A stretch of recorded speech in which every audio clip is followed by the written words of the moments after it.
ազգային ժողովի մեծարգո նախագահ, հարգելի գործընկերներ, հիշեցնեմ, որ մենք քննարկում ենք Կենտրոնական բանկի խորհրդի անդամի ընտրության հարցը,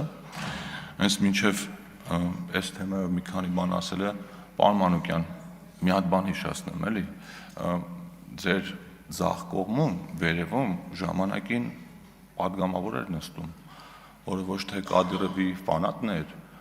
այլ Կադիրովի, եթե չեմ սխալվում, մոտ ընկեր է, եղբայրը ծննդյան օրերին շնորհավորում եմ, ինչ-որ չեմ հիշում։ Մի րոպե, 2019 թվականի դեկտեմբերի 8-ին նոր ստուգում էի, ծննդյան օրը շնորհավորում էր արդեն պաշտոնը տող, դե բայց կապ չունի, մեր իշխանության ժամանակ է եղել, թե մեր իշխանության ժամանակ չի եղել, եթե ձեր համար դա տենց այնպիսի թեմա է, որը անընդունելի է, չեմ հիշում, որ որևէ մի անգամ այդ առիթով արտահայտված լինեք ձեր համատեղ միջոցառումների ժամանակ։ Հիմա ինչ վերաբերում է բուն թեմային, նախ ուզում եմ հնչած երկու հարցի անդրադառնալ, երեք պարոն Դանելյանը, Գառնիկ Դանելյանը 16 միլիոնների թեմային էր անդրադառնում ու հարցեր տալի, ուզում եմ ասել, որ այդտեղ իրականում խնդիր ունենք ու շնորհակալ եմ այդ հարցը բարձրաձայնելու համար, մենք ունենք 16 միլիոնների ծրագիրը, որը հնարավորություն է տալիս, որպեսզի մարդիկ պետության աջակցությամբ սահմանամերձ շրջաններում տուն կառուցեն, բայց ունենք մի իրավիճակ, երբ փաստացի պետական միջոցներով կառուցվող այդ բնակարանների համար բանկերը մարդկանց դիտարկում են որպես սովորական վարկառու ու նայում են իրենց վարկային պատմությանը։ Ընդ որում նորմալ է, որ այդ ծրագրի շահառուները պիտի հիմնականում խնդիրներ ունենան, որովհետև այդ մարդիկ ամենաանապահով խավն են ու կարծում եմ այստեղ մենք քննարկումների մեջ ենք հիմա կառավարության հետ, կարծում եմ լուծումներ կգտնենք, որովհետև այդ ծրագիրը առաջին հերթին ուղղված է այն մարդկանց, որոնք ֆինանսական առումով այդքան էլ լավ պայմաններում չեն գտնվում։ Առողջության ապահովագրության հետ կապված հարց հնչեց, կարծեմ պարոն Ավետիսյանն էր ասում, որ մասնավոր ապահովագրականների համար խնդիր է ստեղծվում։ Մենք այդ առումով էլ բազմաթիվ հանդիպումներ ունեցել ենք, ապահովագրականների հետ էլ ենք հանդիպել եւ վերջնական իմ համոզմունքը եղել է այն, որ մեր ապահովագրականները ոչ թե դրանից կտուժեն, այլ կշահեն։ Եթե հարց ու պատասխանին հետևել եք, եթե այստեղից չեք հետևել, միգուցե այլ տարբերակով հետևել եք, առողջապահության նախարարը նշեց, որ լինելու է ոչ թե համապարփակ ապահովագրություն, այլ համընդհանուր ապահովագրություն, որն է այս բառերի տարբերությունը, դա նշանակում է, որ ոչ թե բժշկական ծառայությունների ամբողջ փաթեթն է ծախսվելու, այլ դրա երևի մեծ մասը, այն հավելյալ մասը արդեն մեր ապահովագրական ընկերությունները կարող են իրենք որպես հավելյալ ծառայություն մատուցել մեր քաղաքացիներին ու կարծում եմ իրենց մոտ այդ ուղղությունը, որը հիմա այդքան էլ զարգացած չի, ավելի կարող է զարգանալ։ Կենտրոնական բանկի մասին նաև հարց հնչեց, որ Կենտրոնական բանկը կարող է գործիքակազմ կիրառել առաջին անհրաժեշտության ապրանքների գնաճը զսպելու համար, ուզում եմ ասել, որ նման գործիքակազմ Կենտրոնական բանկը չունի ու չի կարող ունենալ։ Կենտրոնական բանկը ազդում է փողի շուկայի վրա, իսկ առանձին ապրանքների մասով մենք ունենք ուրիշ կառույցներ, օրինակ մրցակցության պաշտպանության հանձնաժողովը, այն էլ չի ազդում, ուղղակի արհեստական վայրի վերումները վերահսկողության տակ է պահում ու եթե այդտեղ կասկածելի երևույթներ նկատվեն, վարույթ է հարուցում։ Հիմա կոնկրետ թեկնածուի մասին պարոն Քթոյանին հեռակակարգով ես ինքս բավականին երկար ժամանակ ճանաչում եմ ու ճանաչում եմ որպես շատ լավ մասնագետ, ուրախ եմ, որ մենք իրեն ենք առաջադրում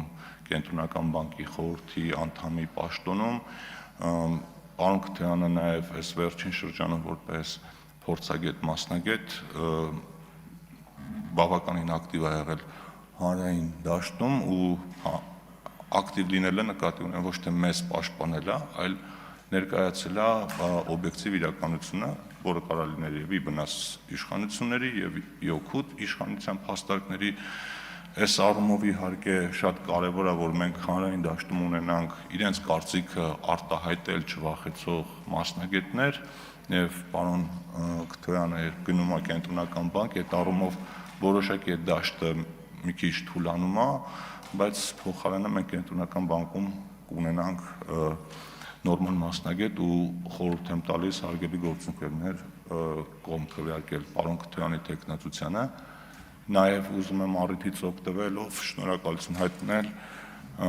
Տիկին Ղարամանյանին, Հասմիկ Ղարամանյանի նկատի ունեմ, ում ժամկետը ավարտվել էր ու արդեն ոնց որ պարոն Քթոյանը իր փոխարեն դառնալու է, եթե ընտրենք, դառնալու է Կենտրոնական բանկի խորհրդի անդամ, Տիկին Ղարամանյանը նույնպես բարձր պրոֆեսիոնալ է, շատ պարկեշտ մարդ ու շնորհակալություն եմ ուզում հայտնել իր կատարած աշխատանքի համար ու հույս ունեմ, որ հետագայում իր գիտելիքներն ու փորձը այլ ձևաչափերով կծառայեցնի Հայաստանի Հանրապետությանը։ Եվ քանի որ ժամանակ ունեմ, շատ մինչև վերջ չեմ օգտագործի, բայց շատ կարճ ասեմ, որ Տիկին Վարդանին, Քրիստինե Վարդանին, որ ասում եք, ով ձեզ հետ համաձայն չի հայտնում, այնտեղ Տիկին Վարդան, ոնց որ այնտեղ Գեղամ Նազարյանն էլ է նստած, ու ոնց որ թե այդ նույն պատճառով, ինչի մասին դուք նշում եք, իսկ մի հարցում ձեզ հետ լրիվ համաձայն եմ, որ ասում եք, մարդիկ զզվել են, որտեղ նայում են, թե ինչով է զբաղված մեր ազգային ժողովը, ու ասում եք, ինչու է այդպես է, որտեղ այստեղ նստած եք դուք, հարգելի գործընկերներ, ու երբ մենք քննարկում ենք ինչ-որ նախագծեր, շատ անգամներ, բազում անգամներ եկել եք ասել եք, այս ինչ անկարևոր թեմաներ եք քննարկում, երկիրը գտնվում է այս վիճակի մեջ 5 տարի, դուք այդ նույն բանն եք ասել ու գրեթե մասնակից չեք դարձել բոլոր այն կարևոր օրենսդրական փոփոխություններին, լինի հարկային, լինի սոցիալական, լինի չգիտեմ մեկ այլ բան, որոնք ուղիղ վերաբերում են մեր քաղաքացիների կյանքին ու կենսամակարդակին։ Եղել է մի քանի դեպքեր, մի քանի ակտիվության դրսևորումներ, բայց հիմնականում ազգային ժողովի աշխատանքը այս լեզվակռվի վերածվում է այն պատճառով, որ որոշ падգամավորներ ազգային ժողովում իրենց աշխատանքին մի քիչ մատների արանքով են կամ մի քիչ չէ, լավ էլ մատների արանքով են։ Այնպես որ հարգելի գործընկերներ, ևս մեկ անգամ խորհուրդ եմ տալիս պարոն Քթոյանին կողմ քվեարկել անկախ ձեր քաղաքական նախապատվություններից, որովհետև այստեղ խոսքը գնում է պրոֆեսիոնալ կառույցի մասին։ Շնորհակալություն։